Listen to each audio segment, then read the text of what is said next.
model, which they didn't provide the best fit to the data for any of the 6 predictors, meaning that the fully mediated model and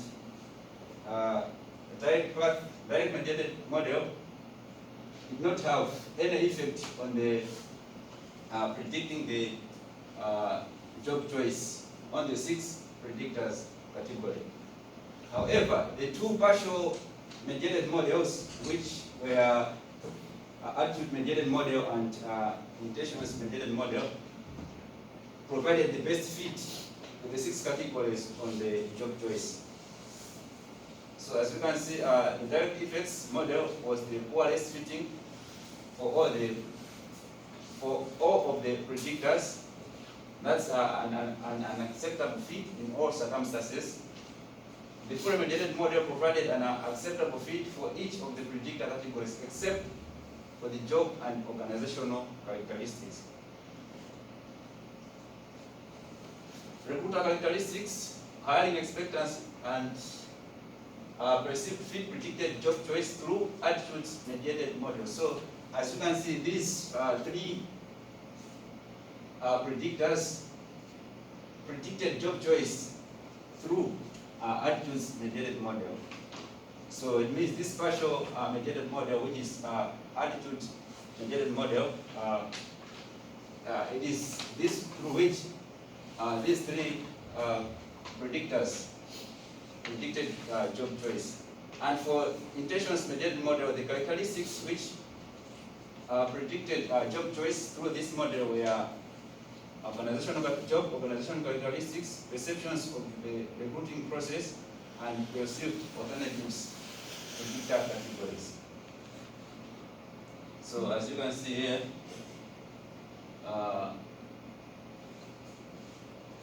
recruiter characteristics, hiring expectancy, and perceived fit provided the fit in the attitude mediated model.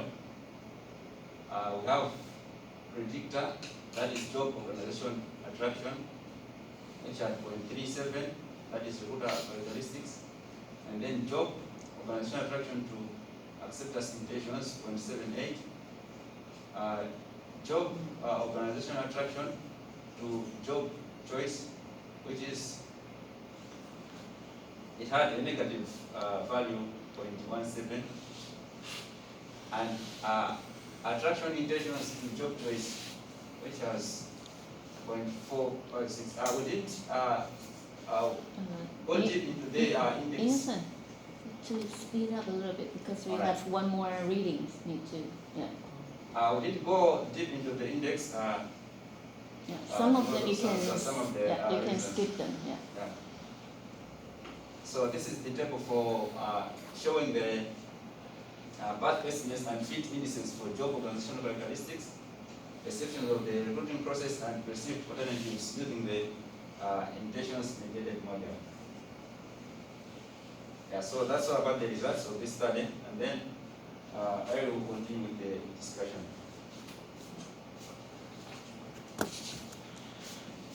Okay.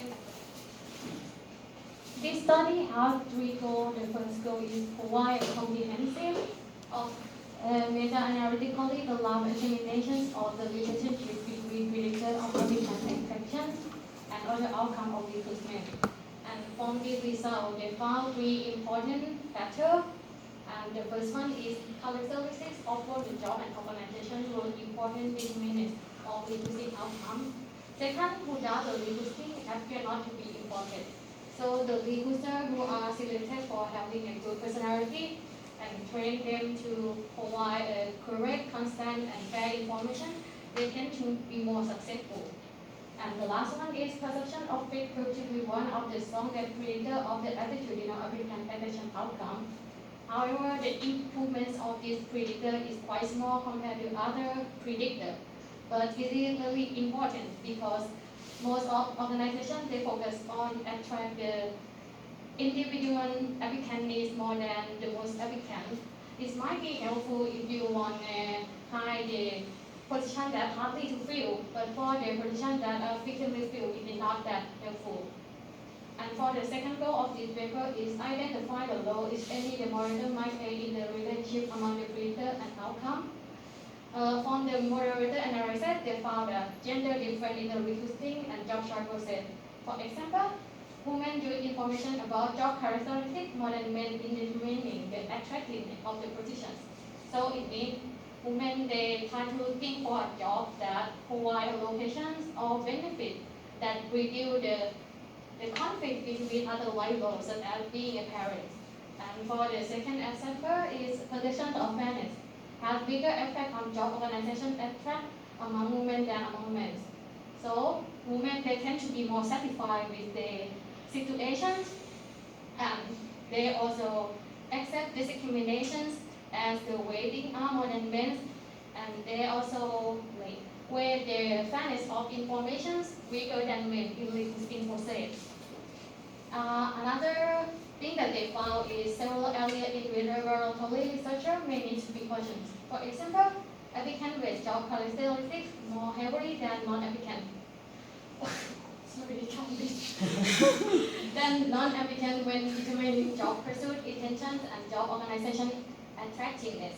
So applicants, they try to screen out the job that provide low compensations or the job that they find is not interesting. But for non-applicants, they provide less effort to pursue a job position because they feel less involved with the full process. And for the second example is justice perception, who weighs more heavily in determining job organization attractions and acceptance intention for your applicant versus non-applicant. So to stimulate injustice in recruiting process in laboratory setting up, it might be difficult because the participants, they feel personally less involved with the situation that have been set up. And for the last goal is examine the strength and pattern of the relationship among the recruiter outcome variable. They found that the outcome, the overlap among the outcome is 0.8, so more work is needed in recruiting process to study more about definitions or the operation, how to construct being mature. And for the result from part analysis, actually John already mentioned about that, but I want to briefly summarize for you guys. So the model A and model B, you can read it from the PPT is cannot predict the relationship between predator and job choice.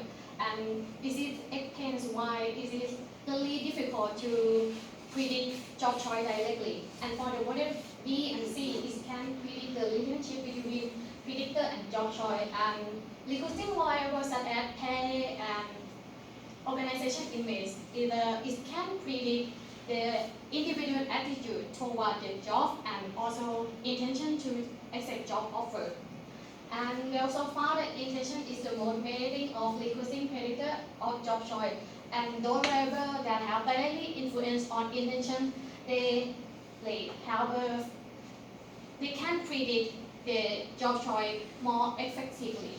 And for the predictions of the recruiting process, it's worthwhile to predict job choice through the intention-based model. However, recruiter behavior is have a bigger effect on job choice because it influences on attitude toward organization more than intentions. And for the result, they suggest that measuring accepted intention is the best variable for job choice. And for the most important practical question is what should employers do to maximize the effect of their recruiting effort with the fewest resources? They suggest that recruiting demonstrating personable behavior may attract applicants to pursue the position. So you should selecting the recruiter who have a good personality or train them to be personable. It will be worse for your organizations and try to emphasize the positive characteristics of the organization image and work environment.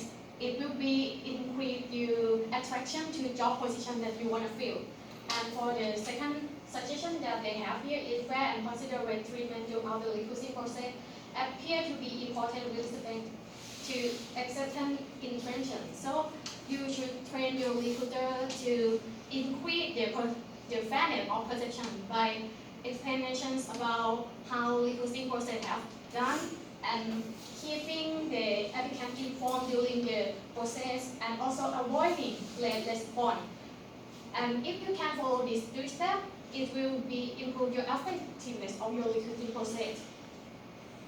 For the limitation, I will emphasize only the important one, like all meta-analysis share the same way in that the result obtained are as meaningful as the primary study from which they were derived. For example, the most recent study on attraction and job choice process, they only focus on the student who graduate, the newly graduating who looking for their first job. So researchers they choose study in a wider variety of applicants to make sure that the result is generalized to other situations. And okay, another one that I want to talk is the predator in recruiting may be interdependent because like the predator is will be it depends on what other factors are being considered by applicants or being measured by the researcher in each study. Yeah. And for the future research, these research papers they emphasize the importance of predicting job choice behavior. But if the prospective applicant that fail out during the recruiting process, the organization they might lose the opportunity to get that prospective applicant. So they suggest us to model each step of the recruiting process with data that permits assessment of predictor and also collect more empirical data on many of the predictor of applicant attraction. Even many predictors are gain more research attention, but many have not, and they also encourage us to study more about job choice outcome. And this will be the last of this slide. Thank you. Great. Any questions for them? No? Yeah, it seems a little bit complicated, but then actually the conclusion it's also not that hard to understand about it, all right? Okay, so now we, okay, thank you very much. Yeah, okay.